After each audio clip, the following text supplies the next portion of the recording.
Welcome to the latest instalment of Talking Trim.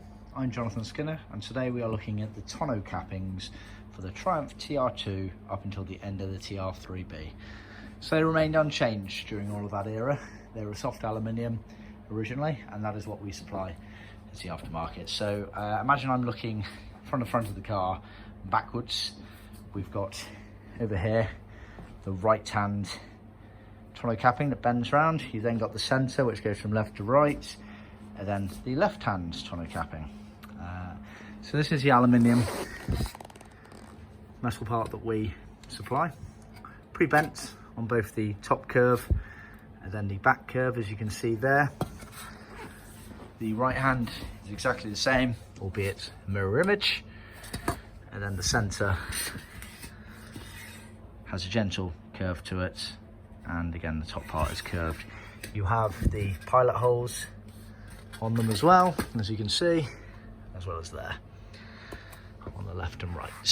It's worth bearing in mind, obviously, with these cars being inconsistent and obviously these being a soft alley, it's always worth effectively fitting them up to your car first and making any adjustments or changes before you trim them up. Behind we have the trimmed up versions. These have just been done in vinyl, which was standard on the cars, vinyl or leathercloth. We can also supply them in leather if you prefer. When we supply them in leather, we skive, thin down the leather on our in-house skiving machine, which makes it a lot more pliable and easier to work with to get a neat finish. But originally they were just the vinyl leathercloth material. We've then fully trimmed these up. We've actually foamed these as well. Now it's completely up to you whether you foam them or not. Originally they were not, but generally speaking, foam allows for a much neater, smoother finish because it's allowing for any sort of divots you might get in the metalwork that would show up. You want to be using a strong contact adhesive, and then you should get a lovely neat finish going around these corners here. This is what you should be aiming for as a benchmark. By all means, outdo us, we don't mind, but this is the bare minimum. So whether it be yourself or your professional trimmer, this is the finish that you should be trying to attain in the car there. It's going to be a bit harder in leather, but really not much harder at all, due to the fact we skive it down there. The extra thickness of foam will not matter on these pieces here.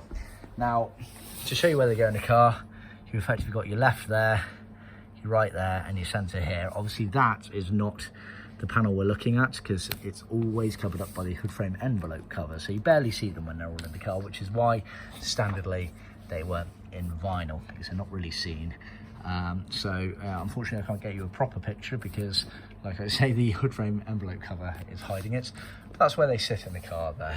So yeah, see our website for more details. Obviously we can supply the aluminium pieces individually. We supply the material to recover those as part of a set, of three-piece set, or alternatively they are those three pieces of material supplied as standard as part of our trim panel kit. Or for an extra cost, we can trim them up for you and send them out ready to go into your car. See our website for details. Always remember to click and subscribe, and please do share these videos with other classic car enthusiasts. Cheers.